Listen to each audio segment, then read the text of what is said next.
रामायण की 10 अनजानी बातें जो आपको जानना चाहिए। नमस्कार दर्शकों, स्वागत है आपका हमारे YouTube चैनल आध्यात्मिक ज्ञान में।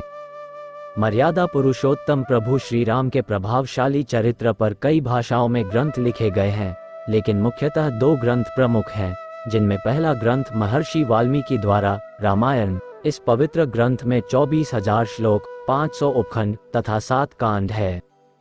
दूसरा ग्रंथ गोस्वामी तुलसीदास द्वारा रचित है, जिसका नाम श्री रामचरितमानस है। इनमें महर्षि वाल्मीकि की रामायण को सबसे सटीक और प्रामाणिक माना जाता है, लेकिन श्री राम के बारे में कुछ ऐसी बातें हैं जिनका विवरण श्री रामचरितमानस या अन्य रामायण में नहीं है। इनका विस्तृत विवरण केवल वाल्मीकि कृत रामायण में है। नंबर 1, रामायण के अनुसार राजा दशरथ ने पुत्र प्राप्ति के लिए पुत्रेष्टि यज्ञ करवाया था। इस यज्ञ को मुख्य रूप से ऋषि ऋष्यशृंग ने संपन्न किया था। ऋष्यशृंग के पिता का नाम महर्षि विभांडक था। एक दिन जब वे नदी में स्नान कर रहे थे, तब नदी में उनका वीर्यपात हो गया। उस जल को एक हिरणी ने पी लिया था, जिसके फलस्वरूप ऋषि ऋष्यशृंग का जन्म हुआ था। नंबर 2, हिंदू धर्म में 33 करोड़ देवी देवताओं की मान्यता है, जबकि रामायण के अरण्यकांड के 14वें सर्ग के 14वें श्लोक में सिर्फ 33 देवता ही बताए गए हैं। ग्रंथ के अनुसार 12 आदित्य, 8 वसु, 11 रुद्र और 2 अश्विनी कुमार, यही कुल 33 देवता हैं। नंबर 3, महर्षि वाल्मीकि द्वारा रचित रामायण में सीता स्वयंवर का वर्णन नहीं है। रामायण के अनुसार भगवान राम व लक्ष्मण ऋषि विश्वामित्र के साथ मिथिला पहुंचे, तब विश्वामित्र ने ही राजा जनक से श्री राम को वह शिवधनुष दिखाने के लिए कहा।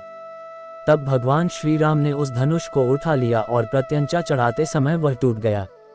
राजा जनक ने यह प्रण किया था कि जो भी इस शिव धनुष को उठा लेगा, उसी से वे अपनी पुत्री सीता का विवाह कर देंगे।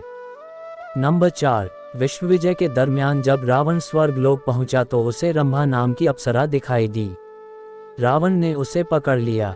तब रंभा ने कहा कि आप मुझे इस तरह से स्पर्श न करें, मैं आपके बड़े भाई कुबेर के बेटे नलकुबेर के लिए हूँ, इसलिए मैं आपकी पुत्रवधू हूँ। लेकिन रावण नहीं माना और उसने रंभा से दुराचार किया। यह बात जब नलकुबेर को पता चली तो उसने रावण को श्राप दिया कि आज के बाद रावण बिना किसी स्त्री की इच्छा के उसे स्पर्श करेगा तो उसके सिर के 100 टुकड़े हो जाएंगे। नंबर 5, जिस समय भगवान श्री राम वनवास गए, उस समय उनकी आयु लगभग 27 वर्ष थी।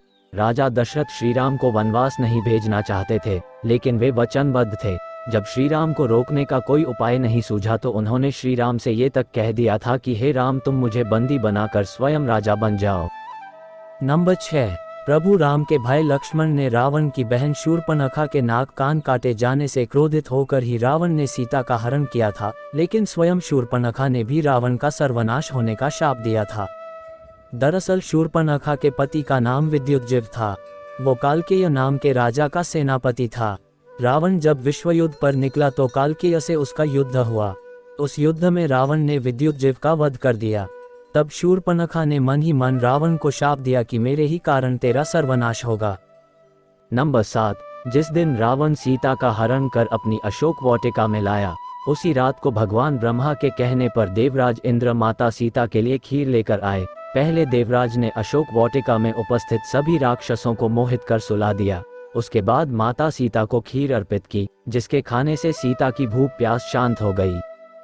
नंबर 8, सीता हरण करते समय जटायु नामक गिद्ध ने रावण को रोकने का प्रयास किया था। रामायण के अनुसार जटायु के पिता अरुण हैं। ये अरुण ही भगवान सूर्यदेव के रथ के सारथी हैं।